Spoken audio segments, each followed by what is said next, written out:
নমস্কার, আমি আচার্য ডক্টর তপন শাস্ত্রী। আজকে জ্যোতিষ সম্বন্ধেই কিছু আলোচনা করব। দেখুন, আজকের ডেটে যদি আপনারা রাশিচক্র দেখেন, তাহলে বৃহস্পতি কিন্তু বসে আছে কর্কট রাশিতে, রবি আর মঙ্গল বসে আছে বৃশ্চিক রাশিতে, রাহু বসে আছে কুম্ভ রাশিতে, শনি বসে আছে মীন রাশিতে, কেতু আছে ঠিক রাহুর উল্টো দিকে সিংহ রাশিতে। এর আগে যখন ফেব্রুয়ারি মাসে আমাদের দেশে পেহেলগামে একটা বিচ্ছিন্ন ঘটনা ঘটে, জঙ্গি কার্যকলাপ ঘটে, বহু মানুষের প্রাণ যায়, সেই সময় মঙ্গল বসেছিল কিন্তু কর্কট রাশিতে। কর্কট রাশি আপনারা হয়তো জানেন, এটাকে বলা হয় জলরাশি কর্কট। ওই সময় মঙ্গলের অবস্থান ছিল জলরাশিতে, আর রাহু সেই সময় কুম্ভ রাশিতেই ছিল এবং শনি ছিল মীন রাশিতে। এবার যদি দেখেন, কর্কট থেকে অষ্টম ঘরে যদি গুনেন, রাহু বসেছিল কর্কটের অষ্টম। আমাদের দেশের রাশি, ভারতবর্ষের রাশি কিন্তু কর্কট রাশি। ওই সময় দেশের রাশিতে মঙ্গল বসে থাকছিল, কর্কট রাশিটা জলরাশি, এবং অষ্টমে ছিল রাহু। এই অষ্টমে রাহু থাকার ফলে একটা দেশের মধ্যে বিদ্রোহ, যুদ্ধ, এই ধরনের ঘটনা ঘটে অষ্টমে রাহু থাকবে। আর রাশিতে মঙ্গল ছিল, ভারতবর্ষের রক্তপাত ঘটেছিল সেই সময়। এবং এই মঙ্গল রাহু কম্বিনেশন এবং রাহুর দ্বাদশ দৃষ্টি মীন রাশিতে শনিতে পড়েছিল, শনি রাহু মঙ্গল একটা কনজাংশন হয়েছিল। তার কিছুদিন পর কিন্তু আমাদের ভারতবর্ষ সাথে একটা আমাদের প্রতিবেশী রাষ্ট্রের একটা সামান্য যুদ্ধের মতো পরিস্থিতি তৈরি হয়েছিল। বর্তমানে আজকের ডেটে দেখুন, মঙ্গল কিন্তু সেই বৃশ্চিক রাশিতে, যেটাকে বলা হয় জলরাশি।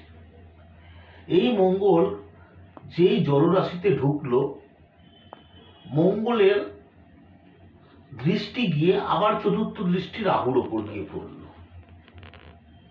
কি ঘটনা ঘটলো দেখুন, এই দিল্লিতে বিভিন্ন ধরনের বোম ব্লাস্ট, দিল্লিতে পরপর বোম ব্লাস্ট হলো। আবার শ্রীনগরেও ঘটল, থানার মধ্যে বিস্ফোরক গুলো যেগুলো রাখা ছিল সেগুলো জ্বলে গেল, বহু মানুষের মৃত্যু হলো। তার মানে এই মঙ্গল যখনই জলরাশিতে আসছে ভারতবর্ষের, তখনই কোনো না কোনো বিপদ দেখা দিচ্ছে। এবার এই মঙ্গলের দৃষ্টি রাহুর উপর পড়ছে এবং রাহুর দৃষ্টি শনির উপর। এই যে শনি মঙ্গল কনজাংশন হয়েছে, আবার কিন্তু আমাদের ভারতবর্ষের সাথে প্রতিবেশী দেশের আবার কিন্তু একখানা আগে যেরকম হয়েছিল যুদ্ধের মতো পরিস্থিতি তৈরি হতে পারে।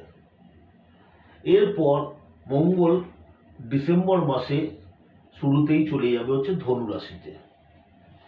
যখন ধনু রাশিতে যাবে, তখনও কিন্তু এই যোগ কাটছে না, কিন্তু তখন এই মঙ্গলের দৃষ্টি গিয়ে ডাইরেক্ট শনির ওপর গিয়ে পড়ছে। শনি হচ্ছে ভারতবর্ষের অষ্টমপতি, শনির ওপর পড়ছে। ভারতবর্ষের তাহলে কি হলো, অষ্টমে রাহু এবং অষ্টমপতি শনির ওপর আবার মঙ্গলের দৃষ্টি। তাই আপাতত বেশ কিছুদিন আমরা কিন্তু এই ধরনের জঙ্গি আক্রমণ, প্রতিবেশী দেশের জঙ্গি আক্রমণ, এবং পাল্টা আমাদের দেশেও সরকারও কোনো না কোনো কিছু একটা করবে, এই ধরনের পরিবেশের মধ্যে কিন্তু আমরা থাকব। সুতরাং এই সময়টা কিন্তু দেশের জন্য একদমই ভালো না। এবার আমাদের বিভিন্ন মানুষের জাতক জাতিকার রাশিচক্র নিয়ে আমি বলি। তার মানে বৃশ্চিক রাশিতে মঙ্গল এখন বসে আছে। বৃশ্চিক রাশির জন্য এই সময়টা আগামী 2 মাস মোটেও ভালো না, অশুভ। ধনু রাশির ক্ষেত্রেও খুব একটা শুভ না। সিংহ রাশি, কর্কট রাশি, সিংহ রাশি খুব একটা শুভ সময় না। তাহলে কর্কট, সিংহ, বৃশ্চিক, ধনু, এই 4টে রাশি, ওদিকে যেখানে রাহু স্বয়ং বসে আছে কুম্ভ রাশি এবং শনি যেখানে বসে আছে মীন রাশি, এই 6টা রাশির জন্য আগামী 2 মাস কিন্তু সময় খুব একটা ভালো না। কর্কট রাশি, সিংহ রাশি, বৃশ্চিক রাশি, ধনু রাশি, কুম্ভ রাশি, মীন রাশি, এই কটা রাশির জন্য খুব একটা ভালো না। যারা আমার প্রোগ্রাম শুনছেন তারা একটু সাবধানে থাকবেন, এই সময়টা খুব একটা ভালো না। আবার যখন মঙ্গল মকর রাশিতে চলে যাবে তখন মঙ্গল কিন্তু তুঙ্গস্থ হবে, কিন্তু তখন মঙ্গলের দৃষ্টি রাহুর ওপর বা শনির ওপর থাকবে না। ঠিক আছে, আশা করি আপনারা বুঝতে পারলেন। যদি ভালো লাগে প্রোগ্রামটা তাহলে লাইক করে দেবেন, পরিচিতদের শেয়ার করবেন এবং আরও বেশি করে এই ধরনের তথ্য জানবার জন্য, আমার ভবিষ্যতের অনুষ্ঠানগুলো দেখবার জন্য চ্যানেলটাকে সাবস্ক্রাইব করে রাখবেন। যারা আমার সাথে কনসালটেন্সি করতে চান তারা সাউথ কলকাতায় রাসবিহারী মোড়, সেখান থেকে একটু গড়িয়াহাট মোড় এবং রাসবিহারী মোড়ের মাঝামাঝি দেশপ্রিয় পার্ক, সেখানে প্রিয়া সিনেমা হল, তার ঠিক উল্টো দিকে অঙ্কিত জেমস। এখানে আমি মঙ্গলবার, শুক্রবার, শনিবার বিকেল 4টে থেকে 7টা অবধি বসি এবং সোমবার সকাল 12টা থেকে 3টে অবধি বসি। আপনারা এখানে ফোন নাম্বার আছে, যোগাযোগ করে নিতে পারেন। এখানে অন্যান্য অ্যাস্ট্রোলজাররাও আছে, তাদের সাথেও যোগাযোগ করতে পারেন। যাকে আপনার পছন্দ হবে তার কাছ থেকে আপনারা আপনার জন্মছক বিচার করতে পারেন। নমস্কার।